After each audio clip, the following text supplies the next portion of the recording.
যদি জুলাইয়ের ভিতরে জুলাই সনদ অর্থাৎ জাতীয় সনদ প্রণীত না হয়, সেজন্য দায়ী থাকবে এই সংস্কার কমিশন, ঐক্য কমিশন এবং এই অন্তর্বর্তীকালীন সরকার।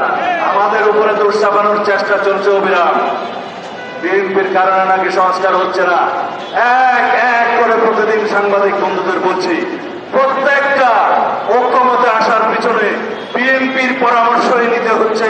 বিএনপি প্রত্যেকটা ঐক্যমত পোষণের জন্য এগিয়ে আসছে। যেহেতু আমাদের এই প্রস্তাব হচ্ছে 31 দফা প্রস্তাব জাতির জন্য সংস্কারের, আমরা এই জাতির সম্মুখে 31 দফা প্রদান করেছিলাম। আমাদের নেতা জনাব তারেক রহমান সাহেব জাতির সামনে উপস্থাপন করেছিলেন। 2023 সালের 13ই জুলাই আমরা উন্মুক্ত জনসভার মধ্য দিয়ে সেই সংস্কার প্রস্তাব আমরা উপস্থাপন করেছিলাম।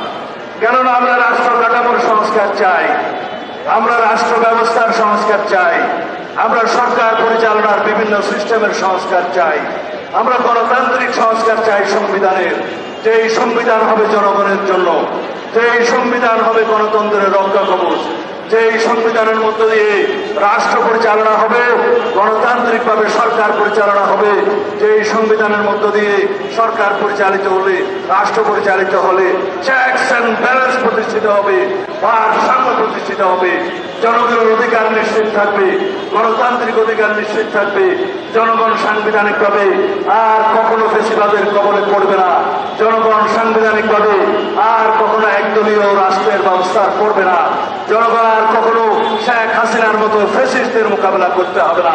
সেই রকম সংবিধান আমরা প্রণয়ন করতে চাই, সংশোধন করতে চাই, সেই রকম রাষ্ট্র ব্যবস্থা এবং সরকার ব্যবস্থা প্রতিষ্ঠা করতে চাই। সেই জন্যই দিন রাত 24 ঘন্টা আমরা সংস্কার কমিশনের সাথে বসছি, আলাপ করছি, সমাধানে যাচ্ছি, ঐক্যমতে পৌঁছাচ্ছি। এইভাবে আমরা একদিন এই সনদ তৈরি করতে পারবো। তবে এই কথা সত্য, শতকরা শতভাগ প্রস্তাবে হয়তো গণতন্ত্রের মধ্যে সবাই একমত হতে নাও পারে। সেটাই আমাদের জন্য গণতন্ত্রের বিউটি, গণতন্ত্রের সৌন্দর্য হলো আমরা সর্ববিষয়ে হয়তো একমত হব না, কিন্তু আমরা জাতির স্বার্থে, জনগণের